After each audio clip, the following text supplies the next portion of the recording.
and welcome back or welcome to the channel if you are new. My name is Verona and I'm a meal planning coach who helps busy women, mums and single as a Pringle women make meal planning so much easier. Because gone are the days where we need to eat the same boring foods 5 days in a row and call that meal planning. So in today's video, we're going to talk about 5 signs that you're overwhelmed with meal planning and what to do about it. Grab your tea, grab your coffee and let's get into today's video.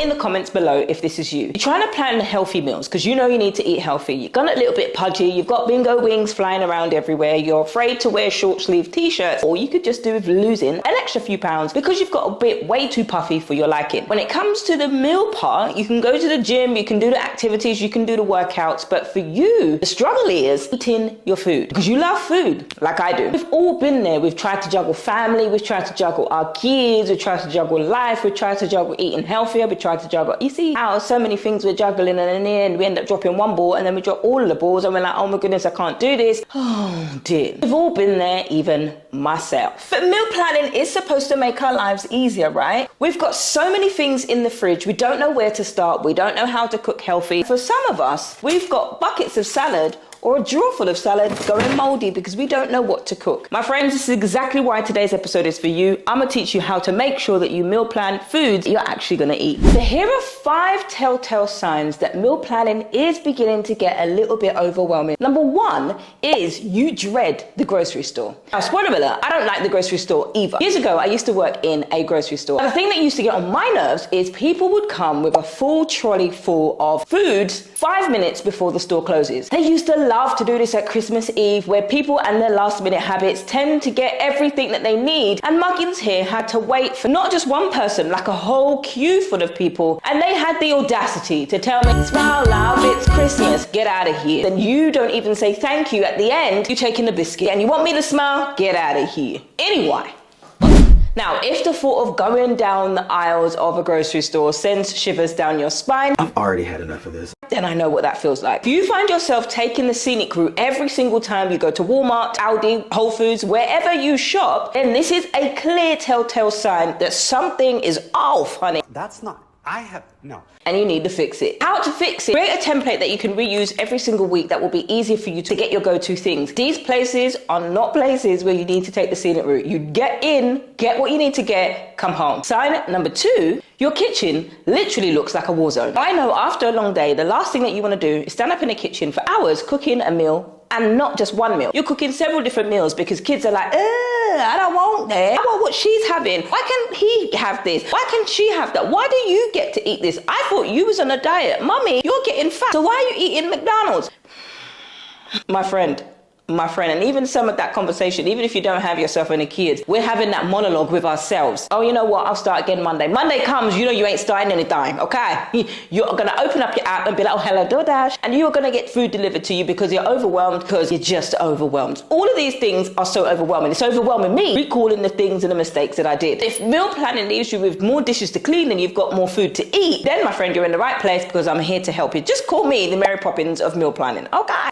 Now, how you can solve this: make one-pot meals or sheet pans your friend. Get yourself an air fryer because that's gonna be your friend. You can do a 1-sheet pan. I would ideally get one where you've got one single tray. Absolutely is going to revolutionize the way that you cook and save you so much time, and also save up on the dishes. Isn't it funny that we can have a dishwasher and still wash the dishes? Girl, put it in the dishwasher, get the kids to load it in the dishwasher, and then you've got some time back so you don't have to worry about it. Mistake number 3.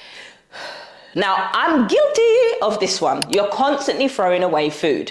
Don't waste food. If you're somebody who finds yourself constantly throwing out food or throwing away leftovers because nobody wants it a 3rd day in a row. If there's any unclaimed meat or cheese, I would like to claim it. This is another telltale sign that your meal planning needs an entire overhaul. Now, if you are somebody who needs a meal planning overhaul and you want somebody to work with you on a one-to-one, then I am your girl. Head over to the website, vanutritioncoaching.co.uk. You tell me what your struggle is, what your goals are. What is it you want? Tell me what you want. Then what your struggle is, then we'll create a customized plan for you and your family. Because there's no meal plan where I'm telling you need to eat tuna on Wednesday, Thursday, and Friday, and you don't like tuna fish. That is a no from me. It's the most boring thing I've ever seen. That doesn't happen here, okay?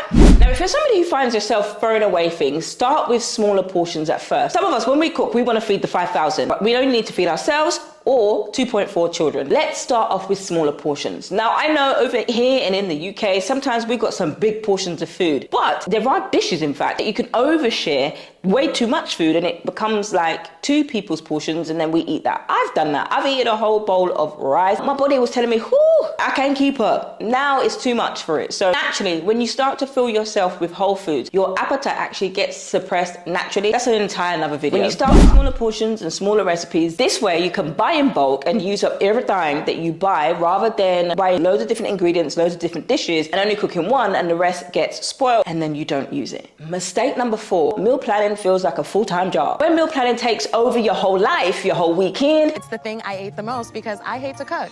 It leaves you with little time for yourself. We obviously have a big problem here. That is not how meal planning is supposed to be. It's actually a sign that you're overwhelmed and you're doing way too much in a little time that you have. That's a lot of work. That is a lot of work. And then what happens when we're overwhelmed? We don't do anything. Pick somebody else. Instead of doing that though, limit your meal planning to 30 minutes, which is exactly why I created the meal planning in 30 minutes method. You see what I did there? Set a timer and stick to it. No more, no less, 30 minutes. This will help you exponentially with time management. I want you to film yourself or get somebody to film you and see all of the different distractions that you do. You're picking your nose, you're doing your hair, you're trying to do this, you're trying to do that. You should just be meal planning for 30 minutes. Don't know if I'm gonna have enough time for this.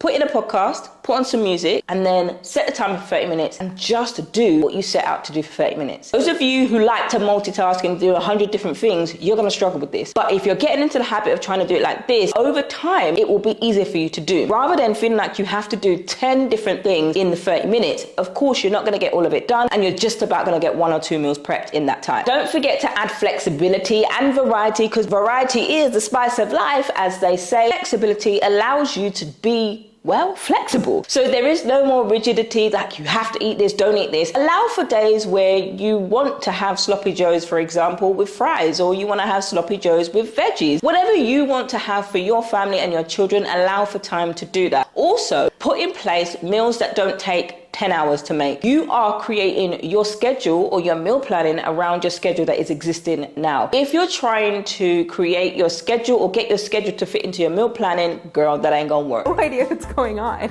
Some days you might order takeout. So put that in your meal plan. Whether you have a meal plan that's stuck up somewhere, whether you have a meal plan, old-fashioned pen and paper, whether it's a calendar, whether it's an app, wherever you have your meal plan created, allow for meals that are gonna cater to your current schedule. The majority of the time, if you're somebody who wants health, you want to lose weight, you want your whole family to eat healthy, then most of the time you're going to be cooking those meals yourself. Don't worry if you don't get results overnight, because that's not realistic expectations. We have to have realistic expectations. Those, my friends, are the end of the mistakes. Now, I want you to remember that you're doing an amazing, incredible job just being the way that you are. We want to get you to increase the way that you are even better and to become even better at what the things that you do when it comes to meal planning. Of course, meal planning is a tool to help. It's definitely not to hinder you. If you do find that it's hindering you, put in these steps and have a look. And if you need extra help and support, I'm always here. Coaching is here. Recognizing these signs and making small adjustments can bring the confidence back into the kitchen and the meals that you have by just identifying these mistakes and the tips that I've given you to correct them. That's all we've got time for in today's video. Don't forget to like, comment, subscribe, and share this video with a friend who needs to hear this message. And I'll see you, my friends, in the next video.